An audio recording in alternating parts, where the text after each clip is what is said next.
If your perception of an adventure touring bike spawns thoughts of a tall and heavy handful when ridden off-road, or you perceive sub-300cc road bikes as cramped, nervous handlers lacking the lungs and legs for the long haul, then open your mind to the all-new 2017 Kawasaki versys 300.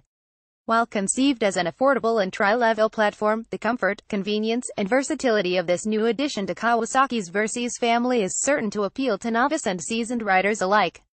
Having recently spent 2 days aboard the versys 300 touring rural southern Utah, taking in the geographic spectacle of Goblin Valley State Park, Capitol Reef National Park, Bryce Canyon, and the Dixie National Forest, my personal view of adventure touring has been broadened. Upon arrival to our final destination in Cedar City, I felt enthused and plenty fit for more travel. Making use of the fuel-efficient 8V liquid-cooled 296cc, 6-speed parallel twin akin to its Ninja 300, Kawasaki has tuned the airbox shape, intake funnels, and exhaust for greater mid-range power that's better suited to the versys platform. The dual-throttle valve fuel injection system provides crisp response with a very linear delivery from low RPM to the rev limiter that cuts in at 12,750 revolutions per minute. The slipper assist clutch has light lever effort, albeit with slightly grabby engagement action. I was never caught out pulling away from stops thanks to the predictable throttle pickup and short ratio bottom cog, too. This rigid mount, counterbalanced engine runs ultra-smooth below 6,500 revolutions per minute, 55 miles per hour in top gear with only mild vibes felt through the grips beyond that. Humming along at 9,500 revolutions per minute, 80 miles per hour indicated for miles on end. Didn't cause numbness in my hands even when temps dropped below freezing at higher elevation, and the bar mount mirrors remained nearly as clear as the crisp mountain air.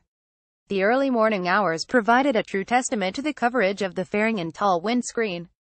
While hands and shins felt the chill, my torso experienced no discomfort. While present, wind buffet at helmet height was easily tolerable as well. Multiple swaps between the standard seat and the 1-inch taller ERGOFIT accessory saddle left me somewhat conflicted. While I appreciated the additional wind coverage when seated lower in the bike on the standard seat, the padding is very firm and thin in achieving a relatively low 32.1-inch seat height. While also firm, the added thickness of the Ergo saddle agreed with my posterior and also felt a bit more natural and less of a squat when alternating between standing and sitting while riding off-road. Although we only did a limited amount of light-duty gravel travel, the versys 300 dusted some doubt by exhibiting a planted feel and impressive stability. This despite the road-centric bias of the original equipment IRC Trailwinner GP210 tires. With its 19-inch front and 17-inch rear wire-spoke wheel combo supporting a selection of dirt-worthy rubber, we suspect adventurous owners may be compelled to explore the bike's single-track potential. The 41mm show a conventional fork offers 5.1 inches of travel, while the preload adjustable unitrack shock setup delivers 5.7 inches at the rear. Both ends felt well calibrated for rough pavement and provided ample support and damping control for a fair degree of spirited cornering. An area I found lacking on dry pavement was brakes, comprised of a single disc up front. Meanwhile, I rode an ABS model and was surprised by how hard I had to squeeze on the lever to invoke anti-lock.